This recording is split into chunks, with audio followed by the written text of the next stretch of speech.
beautiful view in Elma, Washington is home to the second circuit of DARPA's Subterranean Challenge on SubTv. Now, we have a fantastic show in store for you. It's called Between the Rounds. I'm your host, Cameron Irwin, where we will get a chance to talk to not only DARPA staff, but also several of our teams and our team leads from our 10 teams from all over the world. Now, let's take a look at where we have come from. After the conclusion of round one, that means each of our 10 teams have gone through 2 scored runs. Team Explorer, who actually was in first place from our tunnel circuit, is showing up very strong at that top spot with 11 points. CoStar just below them. You can see CTU, Krasnorlab, the top self-funded team from the leaderboard in third place. You can go all the way down. NUS SEDS, fantastic for them. They were able to pick up their first point after their second run as well. But this show is not about me. This show is all about robotics, and this man right here, the program manager of the Subterranean Challenge, Dr. Timothy Chung. Thanks for joining me. Excited to be here. Thanks so much. Well, I feel like first off the top, I mean, this project is your baby. The planning, the hours spent here. What inspired this? Yeah, this is just such an exciting experience. I think one of the main reasons we were so focused on the SubT Challenge and the subterranean environment is that it's just really hard, and that's what DARPA likes to do, is go after high impact, really difficult problems. Now, we finished round one. What are some of your key takeaways after 3 days of action? Yeah, there's been so much action on the courses. It's just been so exciting to see. I think one of the really fascinating pieces has been the stairs, the traversing of stairs. We've seen robots of all flavors go and traverse different levels, and I think that's a key element of this urban underground environment. Now, I want to get to know you a little bit more, as I'm sure everybody else does. Why robotics for you?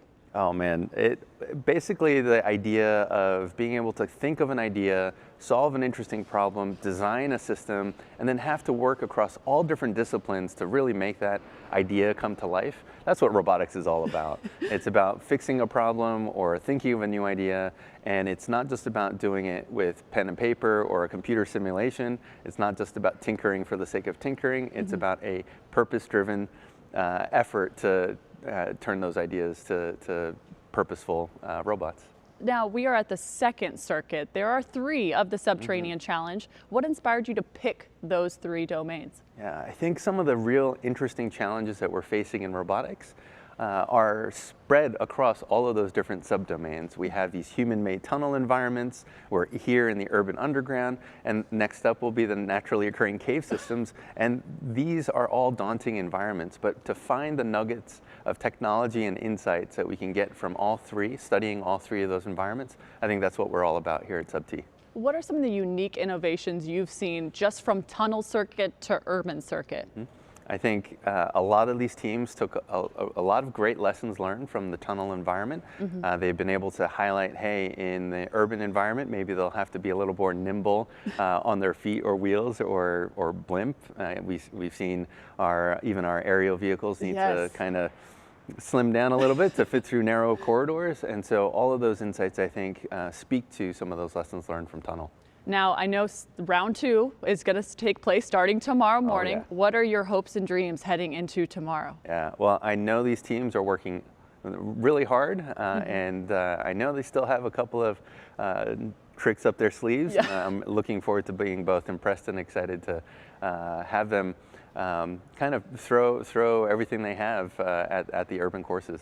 Now, I know you have a huge staff behind you and the number of hours. Can you speak to what they've been able to provide for you in terms of support, creation of this amazing challenge? Yeah, what's amazing about the DARPA team and our extended support staff has been they really understand. They've embraced the vision of what it means to conduct a DARPA Grand Challenge, and in particular the SubT Challenge. They understand what we're trying to do and been able to internalize it and then manifest it. They've created this entire world, this test bed that's unique and one of a kind, and they've all done it through long hours and grit.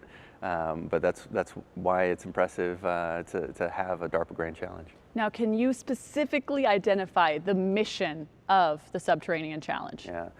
The mission of the SubT Challenge is to be able to have robotic technologies go into harm's way before we ever send our first responders or warfighters. The idea here is for them to be able to deliver actionable situational awareness. That means we want them to be able to find where the hazards are or where the survivors are, and relay that back so that our first responders can get in there expediently and respond to the situation at hand. Well, now with that response, this is going to bring us to why the Subterranean Challenge matters. Take a look. In New York City, with the fire department, we have many challenges in the underground subterranean environment, whether it be a train fire, a terrorist incident, or just a derailed train. We don't get that situational awareness of what's going down in the tunnel, what's happening, until we get some firefighters down there. The DARPA Subterranean Challenge is an opportunity for us to innovate new technologies that allow us to explore complex underground environments. One of the main impacts of the DARPA Subterranean Challenge is that the technologies that we create will allow for first responders, incident commanders, warfighters, and their commanders to understand the environment before they have to send in humans in harm's way. By using autonomous systems to underground, map, search for the dangerous material, I can leave the warfighter on the surface such that the robots take the risk, not the warfighter. Communications is a critical problem that we have in the city with our radios. And it could be a half mile to a mile back, could be 2 or 3 levels they're going down, it could be winding turns. If we can get some better communications down there for our guys, it would benefit the incident commander on making decisions. One of the questions that comes up is, how can a team be successful in the DARPA Subterranean Challenge? And I think at the core, if you are able to address breakthrough technologies in the 4 areas that we're interested in, of autonomy, perception, networking, and mobility, and identify kind of this holistic view of the problem space, understanding that we're interested in versatile solutions that can transcend the boundaries of underground environments, I think that's what will make teams quite successful.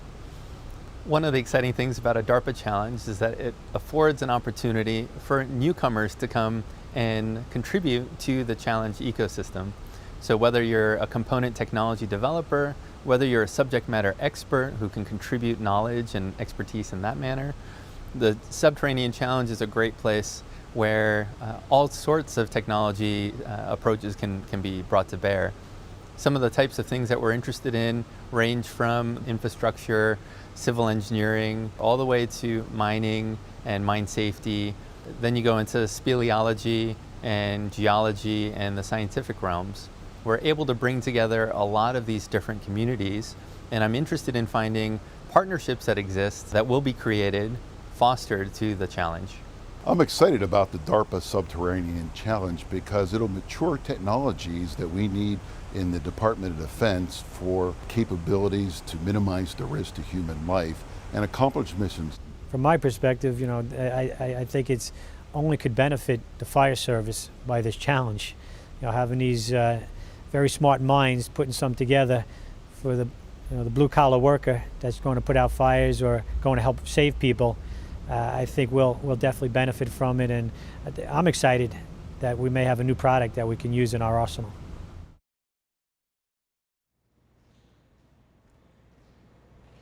And now joining us, we have 2 more members of our DARPA staff, Victor Orakov, you are in charge of competition design, and DJ Tyree, head of field operations. Now, I'm going to start with you, Victor. Okay, where do you even begin to design a course like this? So it starts with finding the right kind of site. And for the urban circuit, we felt really strongly that it needed to be a real site with real challenges underground. And so scouring all the locations, putting out posts on Twitter to get ideas from the internet. Are you serious? And then eventually visiting a whole bunch of sites and just finding the right balance of difficulty and just interesting locations. So how many sites did you visit? Oh gosh, probably a dozen. Okay. Or so, and countless others that we reached out to, had a whole team scouring possible locations. And how many hours are spent at each location, and what exactly are you looking for at each? Yeah, so I think really the overall goal for us in terms of finding a site and designing the course is to showcase what robotics is capable of today, while also challenging the teams to drive the kind of innovation that we want to see developed, and kind of cast a vision for where robotics can be 10 or 20 years from now. And so when we go to sites, we want to see, okay, there's some things that can demonstrate and challenge the robotics of today, while also just forcing the teams to deal with the difficulty of these environments. Okay, well, just like Tim, we want to get to know you a little bit better as well. So what's your background in robotics and course design? Yeah, well, I've been participating in some form of competition for probably the last 20 years, everything, starting in undergrad all the way through grad school. And I actually got my start in robotics by participating in DARPA's most recent robotics challenge, the DARPA Robotics Challenge. So awesome. That was focused on developing humanoids for disaster response scenarios such as Fukushima. And now working on this, the DARPA SubTv challenge on the other side, helping to run the event is really quite an honor. Awesome. Well, DJ, I guess my first question to you would be, how do all three of you kind of cohabitate and work together? Because I imagine there's a lot of thought process being switched between the three of you, and especially in field operations and course design.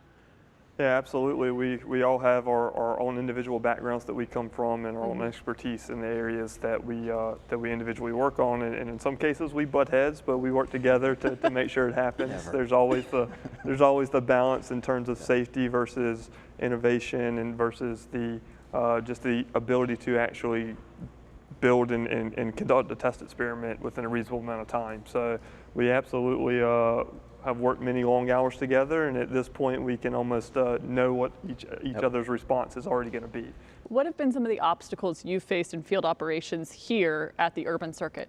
Well, I think as many of us can see, just one aspect of it is cold. Right? I think, can you see our breath on camera right now?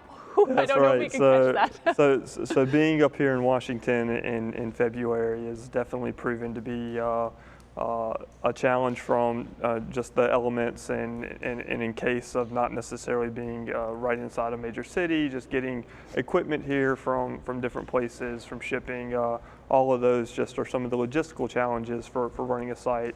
And then we do have a large staff on site as well with many different aspects that we're working with. So making sure that we're all working together to achieve the same goal is always a challenge. Now I would ask, I would say both of you, I mean, what has being a part of the Subterranean Challenge meant to each of you as people?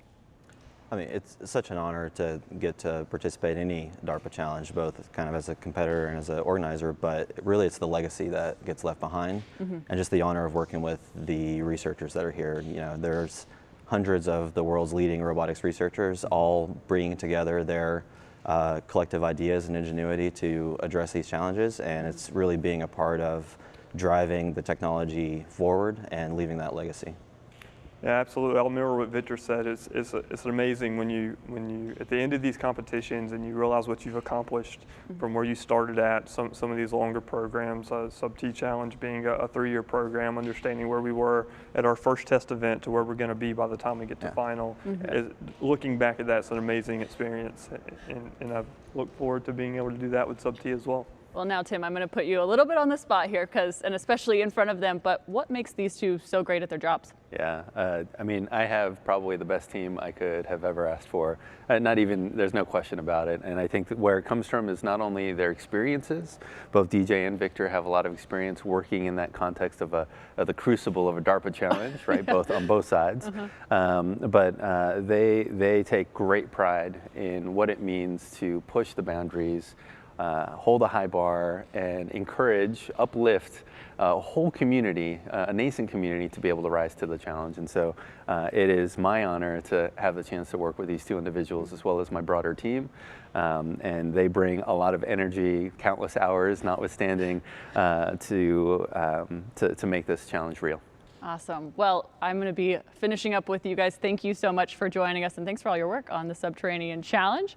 Now, we have coming up a little bit of a preview from our other competition that's happening at the same time, and that's because we have a virtual track, a virtual competition that mirrors the Urban Circuit Systems Challenge as well. So let's take a look at what that virtual track looks like.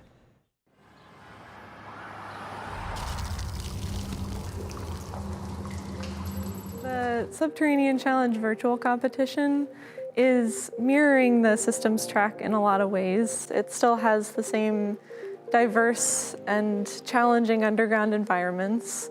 It has mobility challenges and communications degradation, all of the same kind of things that we expect in the systems track. but it's more software focused. So the teams in the virtual track are competing to develop software to explore these highly diverse and challenging underground environments, and it's all done in a simulated environment. We use the virtual world as a learning opportunity for us. It gave us, basically a simulator where we were able to practice and fine-tune our algorithms than we actually use in our systems, actual physical robots. So lots of what we learn running the virtual courses was then used in designing our approach for the physical world. The virtual competition has a lot of diverse elements that you may not actually be able to test in the real world. Not everyone has access to the robots and the buildings and the underground tunnels that you would need to test the autonomy solutions fully and ensure that they're robust to all of these different types of environments. So it's really helpful to be able to test in these virtual environments first, and then you can take your solutions and put them on an actual robot. So the virtual world, as we, once we saw it, gave us hopefully some idea what to prepare for in the systems world as well. Before the virtual world became available, we really didn't have a clue if we are talking about subway stations or, what kind of shopping malls, what kind of environment, and that can make a huge difference in what you are preparing for. In the systems track, you actually have a human supervisor who is able to provide high-level inputs to their robot team. In the virtual track, you submit a software solution that has absolutely no human interaction. It has to be completely autonomous and make all of those higher-level decisions that a human operator would normally do. And that is a really impressive thing that our virtual competitors are doing. In virtual, I was able to get all of the drones to work for this circuit. And so I used a team of quadrotors to do the exploration and mapping for the virtual circuit. What we've done in the virtual track only applies there, and what we've done in the system track only applies there. What we'd like to do is be able to simulate what happens in the systems track and then share the code back and forth and improve our efficiency. We're both creating more worlds and more realistic worlds based on things like this urban circuit competition, which we will actually be creating a world that is representative of the system track courses.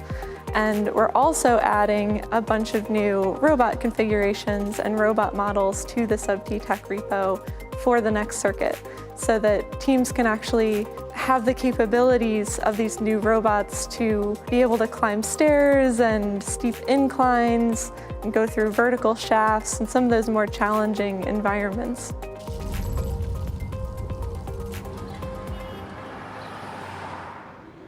And now joining us is Angela Mayo, lead of the virtual competition. And Angela, I know there's so much that goes on behind the scenes for you. Now, the competition has finished, but the awards at the award ceremony is where the winner will be released. How challenging has it been to kind of create this substructure of a virtual circuit for the urban domain? It's an incredible challenge to really mirror everything that happens in the systems track and then try to have all of those same issues in the virtual track, like the stairs, the verticality of the urban environments, and yeah, it's crazy. And then in addition to that, we also have to model all the robots inside the virtual environment as well. So it's like we're doing the team side of robot design and the competition design side at the same time. Wow, I mean, how big of a team do you have to be able to create that kind of content? That's crazy. Yeah, we've been working with the Open Robotics Foundation, who a lot of roboticists will recognize as the people who were involved in the DARPA Robotics Challenge as well. And they're the creators of the robot operating system, which a lot of roboticists are really fans of. That's fantastic. Now, is this your first challenge?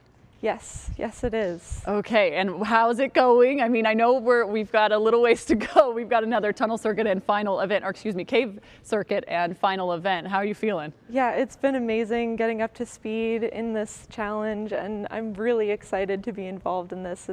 The scale of it is absolutely incredible. What were maybe some unforeseen challenges that now you kind of walked through and you're on the other side of?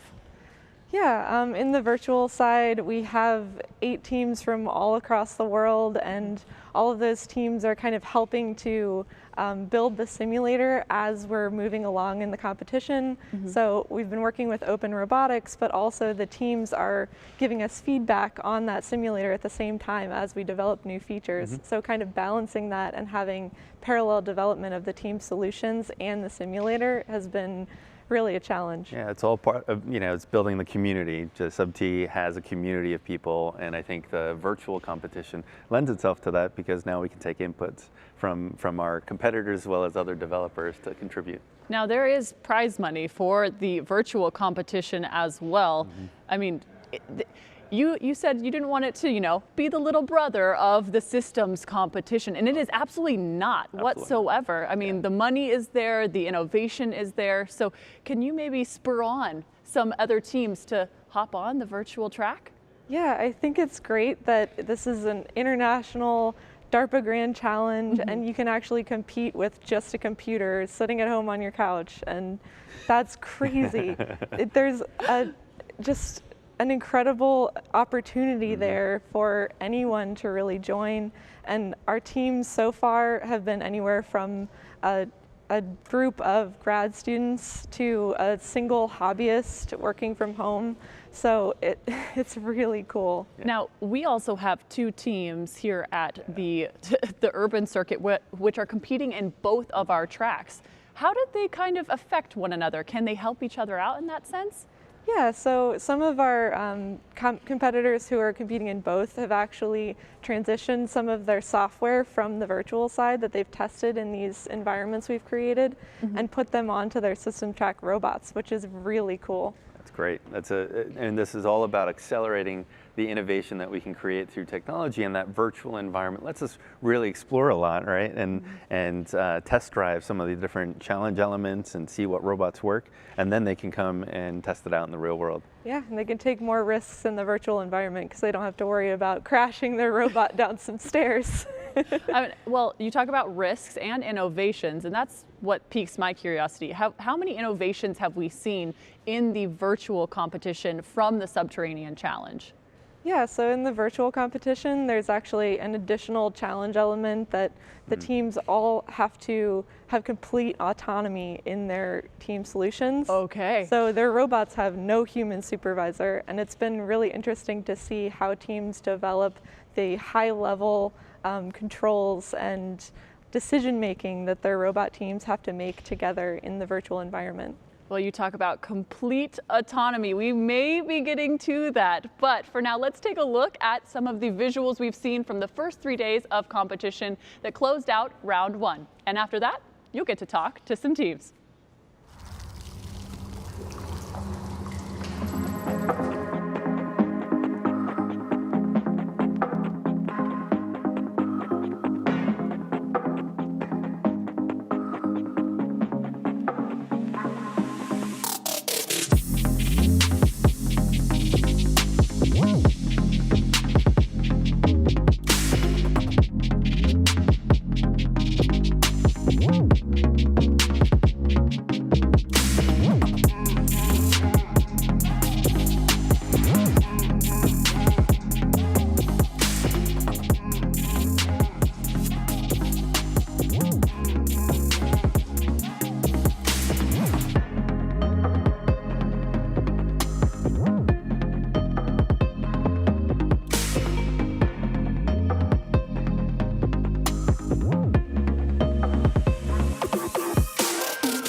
All right, well, it is now time to talk with some of our team members because we have all of them in store now. Oh my goodness, 10 teams represented by some of the team leads and team members as well. But we're going to give you guys a little bit of an introduction here. So let's take you through who we have. Starting off in the back corner, we've got František Brabec. Welcome from Team Robotica. Next up, we've got Arjo Chakraborty from NUS SEDS. And next up, it is Chin Chung Eric Liu. We're going to call you Eric, okay? Sounds good. And Marble is up next with Chris Heckman. Team Explorer is represented by Matt Travers. Oh, look at that smile. It's cold in here, and that's a big smile for how cold it is in here. And next up, CTU Crass Norlab is Thomas Svoboda. And heading down to the comfy seats, because, you know, you guys need a little extra warmth down there, is Cyro Data 61's Nick Hudson. And from CoStar, Ali Aga. There's that smile. We've been waiting. We've seen that a lot around this turbine building, I'll tell you that much. And moving to our next couch is Kevin Knadler of Coordinated Robotics. And with Cerberus, we have Laura Gosser, all the way from Switzerland, my goodness. And she's dressed appropriately with all that warm weather gear. Great. I love it. Now, this is just an open conversation to you guys. So we will ask some questions. Feel free to ask Tim some questions. And again, as a reminder to our viewership, just, you know, this is a midway point of our competition. So we want to make sure we keep the integrity of the competition intact. So if at any point you do not want to answer a question, just let us know. Yeah. Okay, so I'm going to throw out a question. This is open to anyone. What are some of the unexpected challenges of the urban subdomain that you did not foresee coming? Anybody? Go ahead. How cold it is here. Says the guy in Australia, right? Yeah, it's the Aussie. Yeah, that's right. So I mean, that's a conversation that I've had with several of you, but it's not just cold on us, but it's cold on your systems. How does that affect your systems? And maybe I'll start off with Eric. Yeah, sure. So from previous round, we trained ourselves to prepare our robot really quick, but then there's a problem that we prepare a robot really quick, but the robot can't sustain because of the battery problems. Okay. We found out that in the cold weathers, which not really usual in Taiwan. Yes. Australia. Yeah, Australia, of course. So we experienced some battery die in the first two rounds. We drive our robots, we prepare our robot, but when the run starts, the robot just shut down. You see the computer just shut down unexpectedly, and we conclude that, and we measure the voltage of the battery, and there's some problem with that. So we conclude that probably it's the temperature problem, and we come up some solution after that, and we will probably prepare for the next few rounds. Well, I feel like this is all about finding solutions, right? So what are some solutions or innovations that you may have found from tunnel circuit to now urban circuit? And we'll maybe Tomas in the back corner. Okay, so we are actually happy here because finally the staircases came, and that's we love them. That's good. So challenge accepted. we can use all those funny flippers on our robots. So that was one of our major focus in the last few months. Now, one of the other questions that we got, because we polled Twitter also to bring in some questions, we on our coverage have seen some of your systems go down the stairs. And again, if you do not want to answer this question, by all means, that's okay. But one of the questions was, have any of your systems gone up the stairs?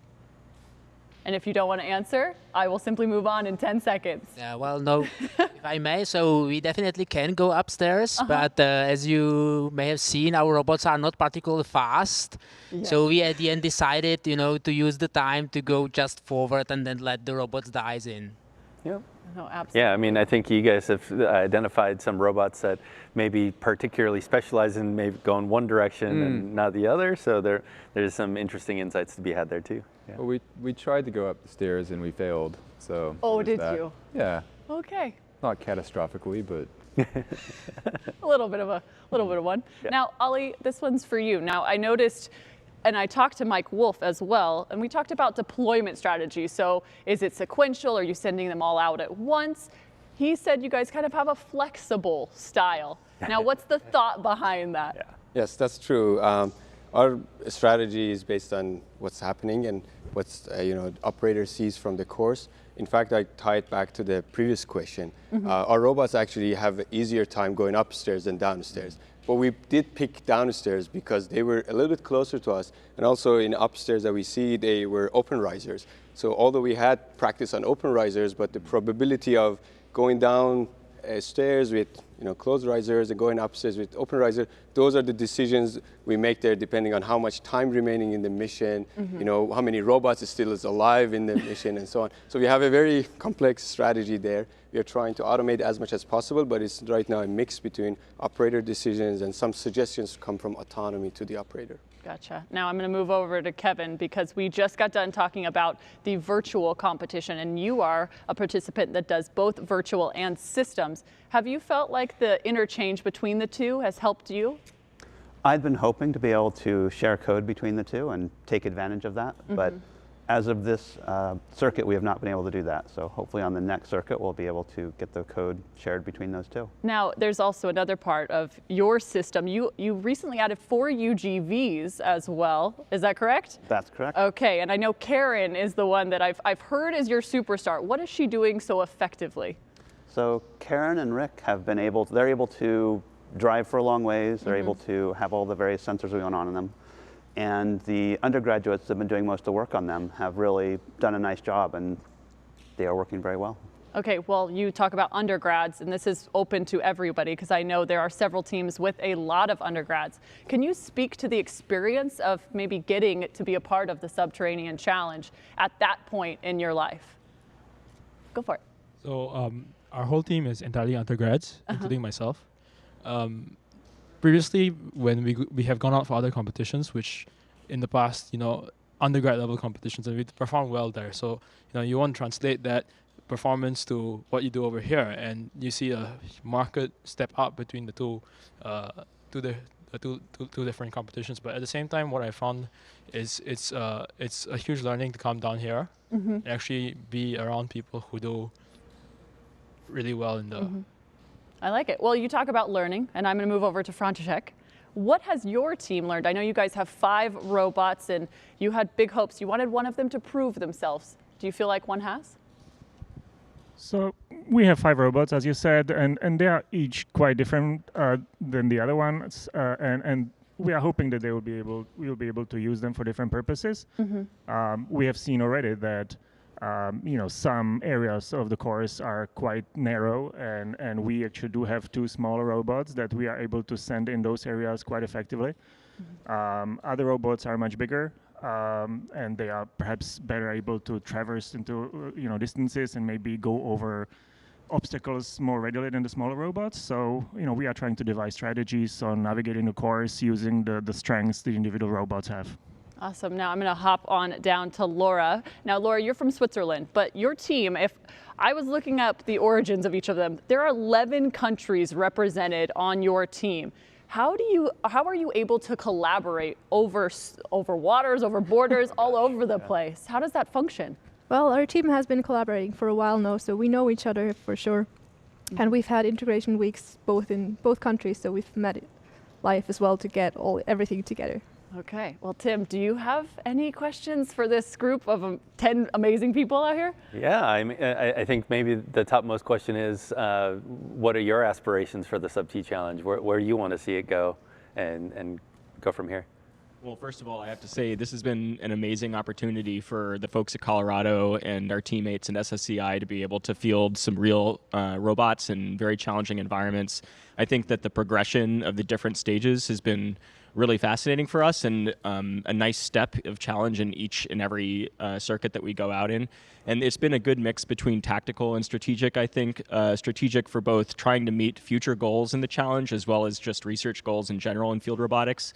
And so as a result, I mean, we're trying to sort of perform well on each of the stages, but also make sure that everything that we're doing is scalable in other domains. And so that's been a huge goal for us. Yeah, it's like training for that triathlon, right? Yeah, that's No, absolutely. Now, Matt, I'm going to hop on over to you because we saw, there was a bit of a tumble yesterday that took place. And I think from our viewership on it and also from Twitter, one of the questions was, is everybody okay? Yes is the short answer to that question. But yeah, so we did a front flip yesterday on the stairs. So we made it almost all the way down the stairs, and then that happened. So the robot's getting repaired right now. So yeah, we'll have it back. The drone got pretty crushed, but we brought extras. We figured this might happen. Okay. So it's, full speed ahead. Now, it's a conversation that we've had before, but it's about durability and reliability. So how do you guys, and this is open to anyone, how do you balance durability, reliability with innovation as well, and maybe taking some risks in other areas? Where do you begin? I see, Ollie, you're shaking your head. It is a big challenge. For us, we kind of try to maintain both tracks. Mostly on the short-term goals, what we want to achieve in 1 year. JPL side is more active, focuses more. On the long-term goals, high risk, high gain, we rely on our university partners. And we try to keep both directions alive. So they're working more towards the third year. The strategies for us, JPL focuses on first and second year mainly. And this is how we kind of keep the both tracks ongoing. Well, I may lend this conversation to Tim, but I'm going to stem the question. It's the thought of autonomy, right? And we've talked, I know with the virtual competition, it's complete autonomy. But for you guys, how has autonomy changed or maybe shifted, or maybe it's even stayed the same going through the Subterranean challenge?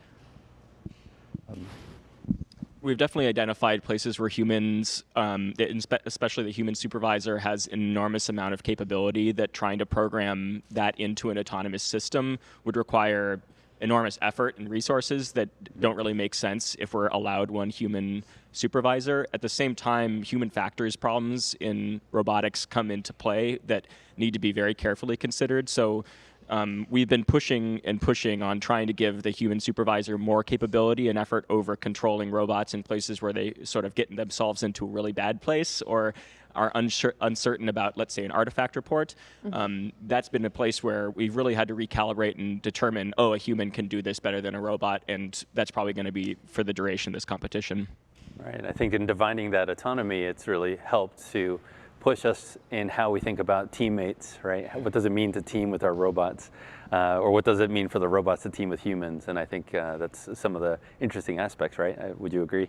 Yeah, well, go for it. I think the sort of learning we had out of the tunnel circuit especially is that a few of the teams behind us had, I think they said they had no comms at some points during tunnel, and they had just fully autonomous systems that did their own thing. And I think you guys were really effective at the tunnel circuit, and that is something I think we noticed and strongly took on board. And I think the interesting thing is we've actually found people seem to be much worse than robots at figuring out where to go. And so just leaving the robot alone to actually explore by itself and really understand it has been so much more effective than having a person do it. And again, just having the human go, yeah, that is a backpack, or in fact, you are terribly stuck and I need to help you out. Yes, trust the autonomy. Yeah, trust the autonomy, yeah. Go for it. We just added all our robots are actually fully autonomous, and that can lead sometimes to funny experiences right off the gate, because for example, on our first day, we had a robot was supposed to follow a wall into the distance, but it picked up on a pillar right away and started going in circles around a pillar. We saw that, yeah. So, there are some downsides to full autonomy as well. Yeah, this is why we test. That's why we test. No, and I love that. Well, you bring up kind of a little bit of a funny mishap or a learning moment. What are some other ones that may have taken place on other teams? Just a reminder to the autonomy. The one problem with the full autonomy is that some small robots may look fairly traversable for the big ones, so that may also some problems. Oh yes, yes. That's funny. Yeah. We did see that as well. There were some collisions for sure. But back to my question. So, I mean, what are your thoughts in terms of where you guys are headed in terms of innovation and the Subterranean challenge heading into potentially the cave system as well? Our big thought moving forward is to try and do more simulations so we can bring more autonomy into our systems. Okay. At this point in time, we have a fairly low level of autonomy, and we don't trust our autonomy. Okay. And so we want to get to the point where we can trust our autonomy and use that to better explore the new environment. Now, Kevin, one thought in my head is I know we talked about on your virtual competition, you only used drones on this urban circuit. Now, interestingly enough, we've seen some drones go out, but not a huge number. What's the thought there? What's the difference? And maybe you guys Flying can is educate hard. me. Huh? Flying is hard. Flying is really hard, yeah. No, I would imagine. I got you. It's hard. The other thing is testing is hard. You can drive a UGV around with people around without too much risk. You cannot really fly drones around with people around without a fair amount of risk. And so finding places and getting necessary permits to test in a lot of locations is hard for the drones. Now, on some funnier, I brought up the question of mishaps that maybe went to learning moments. Who else has had any of those where you're thinking, oh, this mishap, but hey, at least we were able to make some adjustments and now we've come at a new innovation or a new solution? I'm happy to speak to a real difficulty for us, which is ensuring that all of our robots are deploying exactly when we're supposed to be sending them out. I mean, Yes. It's been a real challenge for us, and I know other teams have had a lot of success in sort of testing deployment strategies, countdowns, and everything else, checklists. This goes to learning how to deploy robots in a field robotics experiment, and being thrown into something and saying, this is the timeline, make sure that you're sticking to it. And that's something that we've identified as just one of the few things that we must make a difference in at like today, yesterday, tomorrow is that's something that, the folks back at our Airbnb right now are just like cranking on that. Oh, well, I'm glad that you bring up cranking out some work because you guys have put in so much work, obviously, prior to this competition. And I always, your expressions, Ollie, are killing me because I know you guys are putting in so many hours during the competition. I think, Ollie, your team maybe was getting an hour of sleep before yesterday's run. Is that true? We share a hotel with these guys, and quite often we're leaving in the morning and people are coming back from work from these guys.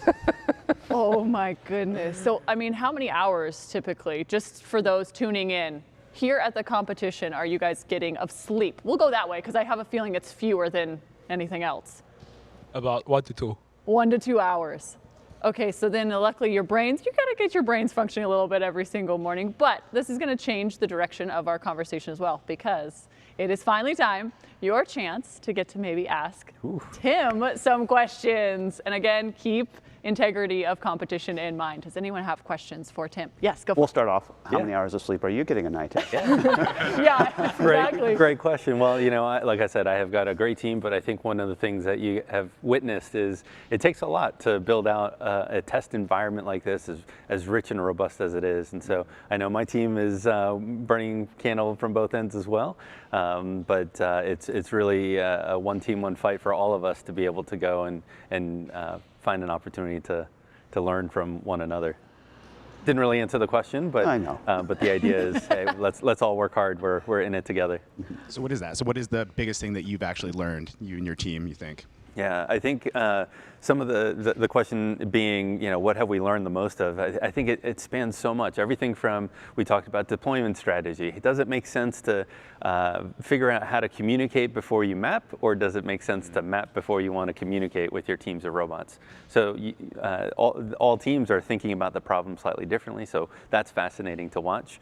I'm particularly keen to hear what you are interested in terms of when you say urban underground, and what you think is urban underground and what we've presented as urban underground.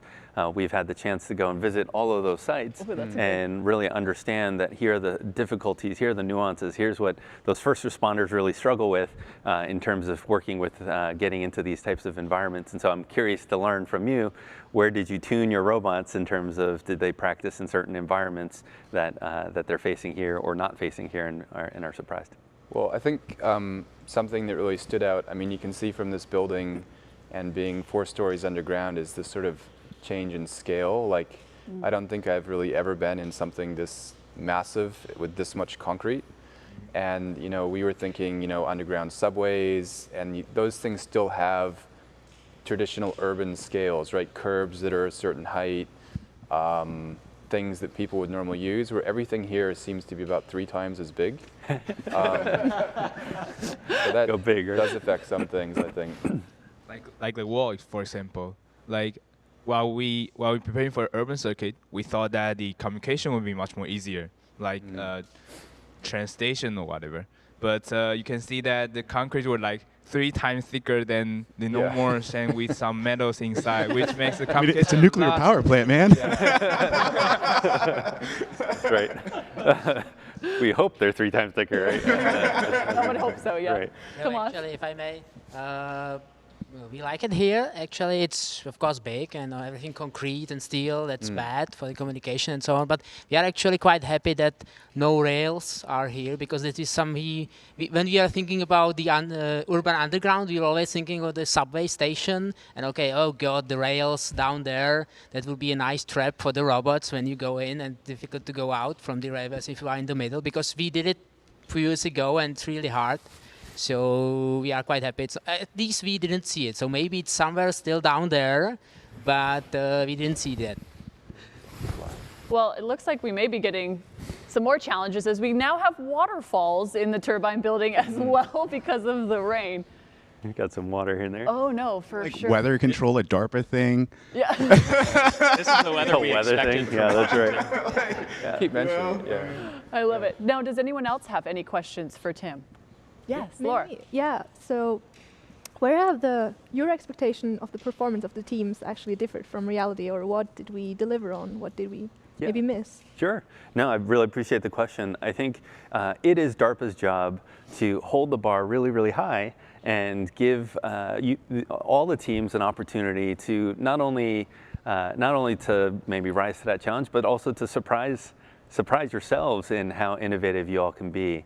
So I think really what DARPA's expectations are is not only setting that bar really high, incredibly high in fact I would argue, which is a good thing. It's the belief that at some point you all can rise to the challenge of conquering this really difficult environment in the urban underground, and we're starting to see bits and pieces of that here at Urban Circuit. Yeah, thanks. What are some of the maybe big steps or hopes in terms of innovation for autonomous systems do you think might come in the next 5 years to decade? Anyone? I mean, go for it. I think, I think one thing that's we find really compelling about this challenge, right, is you've seen, I guess it was like 2004, there was a self-driving car through DARPA, and you see those teams in industry right now, and then there was, the robotics challenge, and again, a lot of those teams have gone out, and they seem to have this sort of delayed, sort of 10-year thing, like once they leave DARPA, like 10 years later, they're really starting to make products, I guess, right? And I think the most exciting thing about this is the first time I've been involved with, 6 robots at one time, talking with each other and making it happen, and I think there's just so many interesting things like remote operations. Like Australia is a really remote country by population, and like how do you, well, also by flying, but where people live. But like, could you do this? Could you have a bunch of robots, in plants working together with people? This seems to be the start of it, right? And I think you're just seeing a sufficient technology level to make that actually work. And I don't know, I find that really exciting. Chris. Yeah, that's a great point. Search and rescue, disaster robotics, these are places where we see very limited autonomy and very limited human-robot teaming. I feel like this is something that in the next 5 to 10 years, we would hope we see more of. Now, I don't know if you guys know this, but you actually have a firefighter in your midst. Actually, Arjo was a firefighter. So Arjo, can you speak to what this, because I know it means a lot to you, we've talked about it before, what this competition maybe means to you coming from that background? Well, I've always been interested in robotics for a long time, and for me, actually, the interesting thing about this is that really we're trying to solve a problem which is I myself have faced. Yeah. So when you go in, normally, in fact, I would say the environment here would be slightly nicer than what the worst scenarios we go into are. Mm-hmm. So you go in, you see basically up to here, roughly, in a really, really bad scenario, so about a foot's distance, and so you're talking about extreme temperatures, extreme things, and really, really tight spaces. So actually, one of the things I'm quite surprised when I came here is the size of the robots we're deploying are huge. And normally, when we're talking about urban rescue, we we really need to squiggle and wiggle into places. Understood. Well, there's always room for innovation. I know that much. So that's why we have different sizes of robots. I can see there's a lot of different shapes and forms and sizes and weights. There's one up, what, about 450 pounds? We've got some yeah. We have a 600. We've got some, yeah. But there, hey, there's and we got some light ones too. And we've got some light ones, some little ones as well. So I think that concludes, unless there's anything else you'd like to add. Other than just the fact that I'm extremely proud of these teams. Yeah. They put in, as you know, a lot of long hours, but what they're doing here is going to have those ripple impacts over not only, I'd say, in the decade time frames, but even near term. And I'm really proud of the fact that they're contributing to that story. No, absolutely. Well, thank you so much for joining us, and especially on the reset day. At least maybe you got to take 20 minutes outside of your hotel rooms and potentially away from your system. So thank you for joining us. Thank you, guys. Now, we have our second round coming up starting tomorrow morning. So let's take a look at where we are headed, the schedule for tomorrow, because we have 3 sets of scored runs, starting off with NUS SEDS and Robotica. Next up will be NCTU and Coordinated Robotics. And to finish out that day will be Team Marble and Cyro Data 61. So you're going to want to find us tomorrow morning on SubTv yet again. Thanks for joining us on Between the Rounds, and we will see you all tomorrow morning.